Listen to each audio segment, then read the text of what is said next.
Hello, everyone. This is Adam Meister, the Bitcoin Meister, the Disrupt Meister. Welcome to the One Bitcoin Show. Today is April the 9th, 2018. Strong hand. Long-term thinking. All right, I'm trying to let you all see that shirt and at the same time see my face. I wore this shirt at the beginning of my stay here in Baltimore. I'm getting toward the end. You can get that shirt at cryptoverge.com. Link to below. Get your Trezor. Link to below. All the links I talk about are linked below this video in the notes section. Someone asked yesterday, when am I going to be in St. Louis? I'm going to be in St. Louis Friday, Saturday, and Sunday. The 13th, 14th, and 15th. I'm going to be busy most of that time. Maybe we can hang out on Sunday, maybe Friday night. I know there's 3 of you who want to hang out with me at least. So you can email me at adam@trezorhelp.com if you are in St. Louis. And you can also email me there if you want a crypto consultation, you need help setting up your Trezor, et cetera, et cetera. And of course, Los Angeles, April 17th event is linked to below. Denver, April 25th event is linked to below. Let's talk about, let me make sure I didn't skip anything else there. Yeah, I did skip something. I was reminded by the great Daniel, 21 Million Club. We keep talking about Monero, the Monero Zero. Well, it's not a fork, but it's the original Monero. There is no replay protection on that, okay? So if you're trying to extract your Monero Zero, you got to know what you're doing here, people. This is no game. They're going to be I'll quote Daniel. They're going to end up losing their coins in the progress. It's extremely risky. So yeah, don't play around with that stuff, people. And we'll talk more about that as we get more news. And of course, the Monero V fork on April the 30th, that does have replay protection. So that's cool. All right. So let's talk about another altcoin, because remember, these are all, we're talking altcoins a little bit when we're talking, well, not a little bit, when we're talking Monero. Monero is an altcoin, as I fix my hair here for the people who are watching, who are listening to this on the World Crypto Network podcast. You don't get to see me fixing my hair, and you don't get to see my Passover beard. Yeah, every year I grow a Passover beard. There is a Jewish tradition not to shave your face from the second day of Passover until Lag BaOmer, I think it is. Look that up, people. I'm nodded.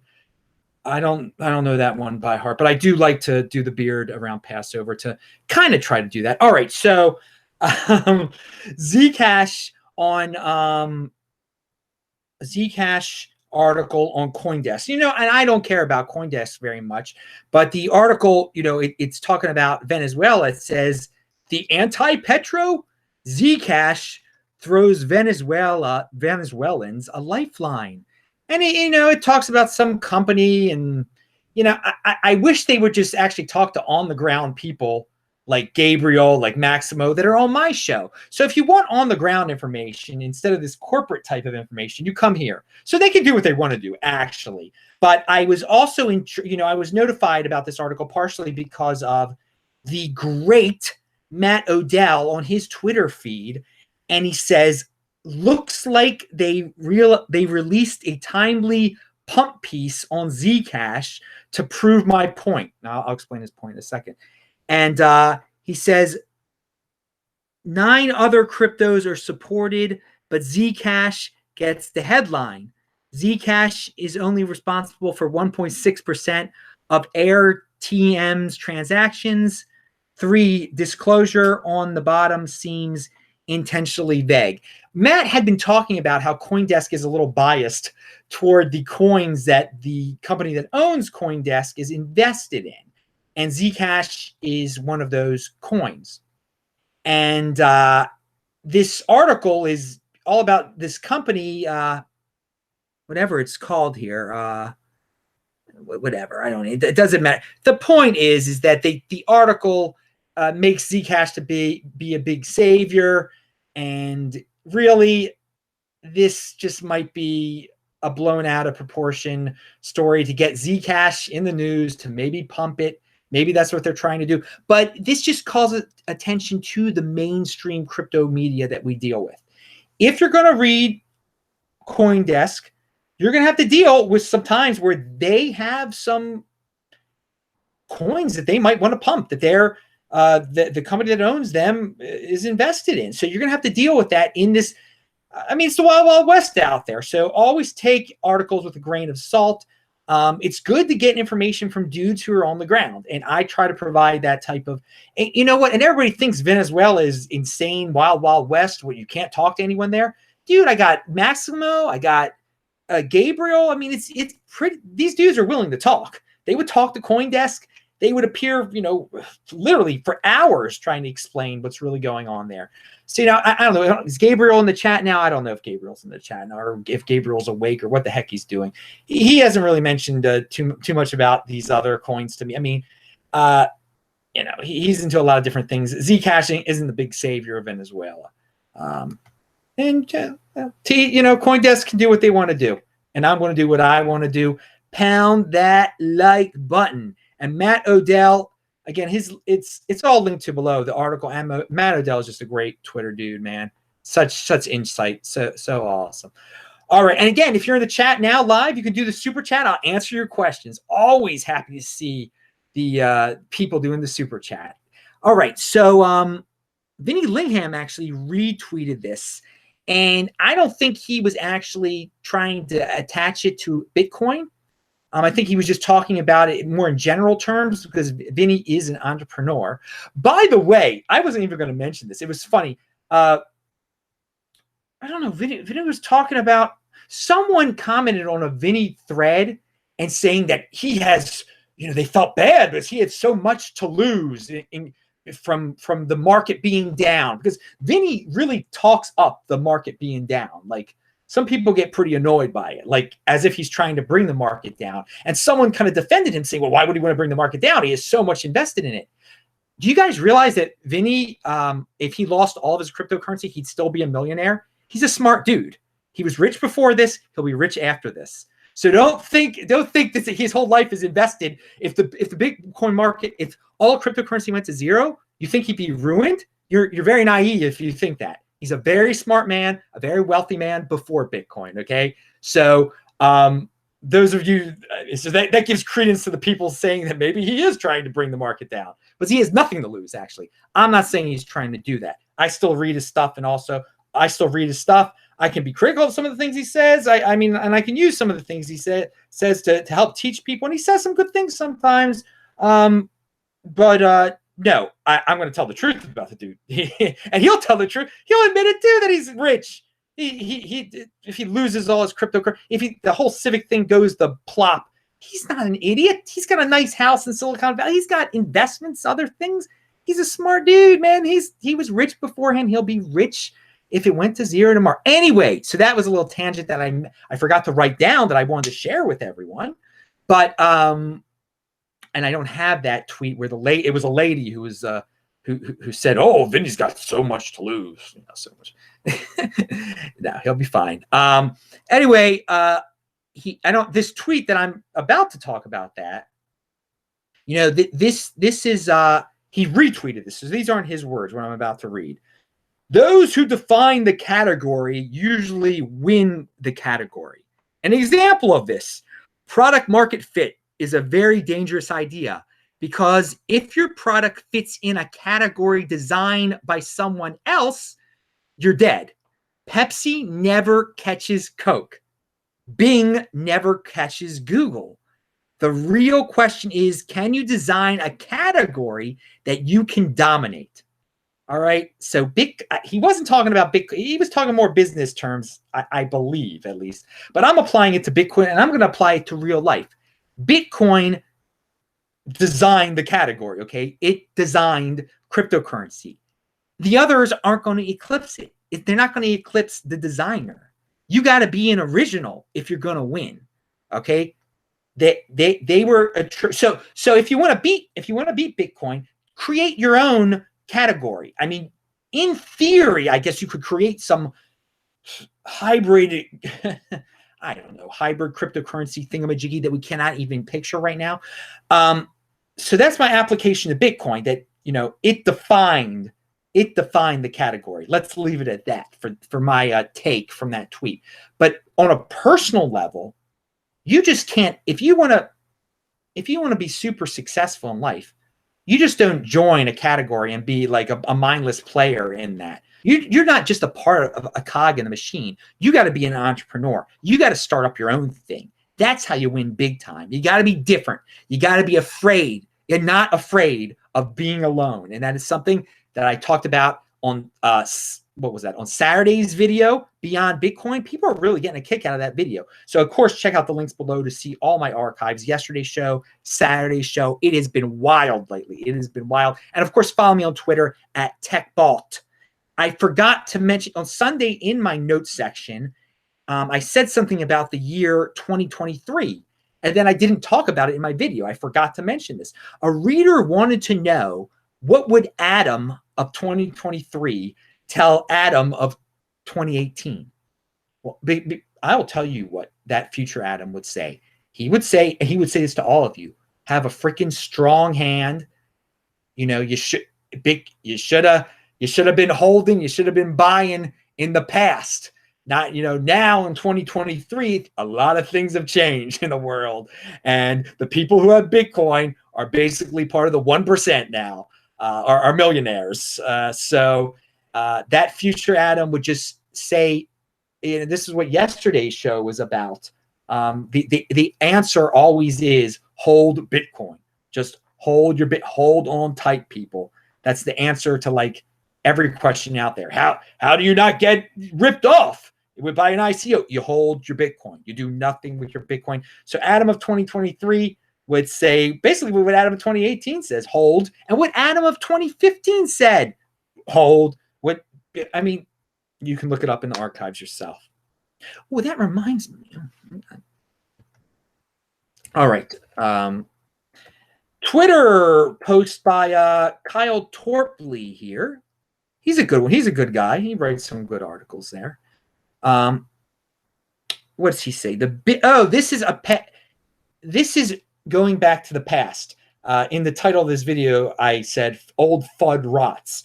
Well, here's some old FUD he brings up. And I don't know, the guy that he quotes, the guy wasn't trying to scare people, but the guy that he's quoting, I'll get to him in a second. Bram Cohen. I'm not a Cohen, but there are Cohens out there. They were the ones who worked in the temple in the old days. Pound that like button for the biblical reference, baby. All right. So the biggest immediate threat to Bitcoin is the potential creation of a multitude of hard forks, resulting in the whole thing collapsing in a mess of incompatible squabbling with no agreement over what the real Bitcoin is. And he's the guy, Bram Cohen, who's a smart guy. He said that in early 2016. And now we look back on those days and we see that, you know what, all those, the fear of the fork, the fear of the B cashers, it was the fear of 2x eventually. There was nothing to fear. There was nothing to worry about at all. The old FUD is rotten now. You know, we can smile. Maybe that was the biggest thing that was scaring people then, but it wasn't a true threat. It really wasn't a true threat. Because how it all ended up, it ended up great. And so there are going to be so-called threats we're going to encounter in the future, okay? And we're going to look back in the year 2023 and laugh, just like we're laughing now about how, you know, Bcash was, no one was going to be able to agree on what the real Bitcoin was. No, that's not how it turned out. They were crypto dividends, friendly for crypto dividends, unfriendly for crypto dividends. And remember, back in August, I coined that term crypto dividend here, and I've been rocking it since then, talking about it. You know, I spoke about it in San Francisco at that event. I said, whatever. But no, that's the I realized. Well, by August, I didn't realize it in March that, you know, it's just a bonus. People experiment with forks. Forks are nothing to fear. And so again, have a strong hand. Don't let these future FUDs scare you out of your Bitcoin, people, because there are going to be future false alarms like that smart people are going to fear. And you just have to be calm. You have to rely on the past to know that, you know what, the end of the world, this is not the end of the world. Whatever the next big FUD event is, the next big thing you're supposed to be scared of that's going to split Bitcoin or whatever, we've been through it before. We're going to be through it again. And they're going to be smart people. We're going to go through it again. And they're going to be smart people. We're going to be scared. Don't get scared, even when smart people are scared. All right. So yeah, future issues will happen, and we'll all look back and laugh on them. Okay, Tour de Meester. This is a great tweet he has about the Lightning Network. People tipping each other M Satoshis, I guess that's millisatoshis, over Lightning Network. That's 1/1000th of a Satoshi, or less than a millionth of a dollar cents worth. Pound or nano payments. So yeah, nano payments are here. Hashtag nano payments. Sorry, I'm just so used to pounding the freaking like button. I don't say hashtag the freaking like button. I say pound that freaking like button. And value your wealth in Bitcoin, not in pounding. Anyway, so pounding certain more delicate. So yeah, it's awesome that you can, people were saying, oh, we got to create altcoins that like Dogecoin that specialize in, small little payments. No, dudes, Lightning Network taking care of those nano payments. And it's cool that people are sending really teeny bits of Bitcoin back and forth. And eventually, I've read things about how appliances will send each other and small teeny nano payments, and cars to get in the right lane. I mean, all these AI stuff. I'm not a dude who designs this stuff, but it's going to be interesting one day that non-humans are going to be sending nano payments of Bitcoin. So I'm glad that humans are able to do it now through the Litecoin and through the Lightning Network, excuse me. And we'll see how this evolves over time. It's very exciting. It's a great time to be alive, people. It really is. All right, here's a tweet that reminds us that there's only one Bitcoin, and bring on the competition. And this is from Matt Odell again. There will be plenty of hard forks in Bitcoin's future. Stop being afraid of them. They are a key component of Bitcoin's ability to upgrade through rough consensus / game theory. This is how open networks upgrade. Market will value the forks accordingly. So yeah, there's, again, some of you express your fear through the forks by saying, oh, I'm tired of this. I'm tired of this. They're scams. They're all scams. Why do they have to keep on doing this? It's going to ruin big. No, dudes. No, the market decides. The market has decided over and over and over again. There's one Bitcoin. If you say things like that, it shows that you kind of don't have 100% confidence in Bitcoin. And probably most of the people saying that are just no coiners, or trying to pump some altcoin or whatever. But again, bring on as many forks. Again, they're crypto dividends, and maybe some will do well, and that's great for us holders. Again, I mean, I've been through this a lot, but I mean, everything is cyclical, so these kind of things come up over and over and over again. I'm doing a new show every single day, so I'm going to have to bring up some of the things more than once because they come up more than once. Hey, man, you get the real information here, dudes. I mean, you can go for the corporate information if you wanted. That you're free to do that at CoinDesk or wherever, or you could just watch regular TV where you can just like become mind numb, and I don't even know what's on that stuff anymore. Thank God I do not own a TV. Get rid of your TVs, people. Minimize, be a minimalist. You don't need a TV. It actually slows you down in life. All right, finally, that's the end of the Bitcoin part of the show. But speaking about not owning a TV and being different and not being afraid of being alone and speaking up, there's a guy out there, I mentioned him before, Carl Denninger over at the Market Ticker. And he says things about Bitcoin that are wrong. He is wrong about Bitcoin. But he's a genius. He's a very smart man. And he can be right about certain things. And he has a video out, and he does not do his own video. He goes on other people's shows sometimes, but he rarely does a video himself. So he's very passionate about this subject. and it is the Second Amendment. And so I recommend you guys watch his Second Amendment video. And I agree with a lot of what he has to say in that Second Amendment video. So check it out. It's, you know, the government will never try to confiscate the guns. Okay. We're talking the United States here. So many Americans own guns. And even if 1% of them refuse to give up their guns, it's going to get horribly nasty. So, I mean, there's all sorts of rules in New York State now about how people are supposed to turn over guns. And the compliance rate is so low. It's so low. And so there's a lot of talk right now from the gun grabbers or whatever you want to call them. And it's just going to stay talk. But I believe in the Second Amendment. Carl believes in the Second Amendment, obviously. And so check out, it's a great video. I just gave a little bit of it away, but he does a much better job than I do. So everyone pound that like button. I'm Adam Meister, the Bitcoin Meister, Disrupt Meister. Remember to subscribe to this channel, like this video, share this video. Check out the notes section below. And yeah, man, it's about being independent. It's about freedom. It's about Bitcoin. It's about your rights. It's about not letting the government define who you are. Not letting the government and with Bitcoin, they can't steal your Bitcoin. And that's great. And they can attempt to steal your guns. And that's what Carl's video is about. See you guys. I'll see you in the chat, actually.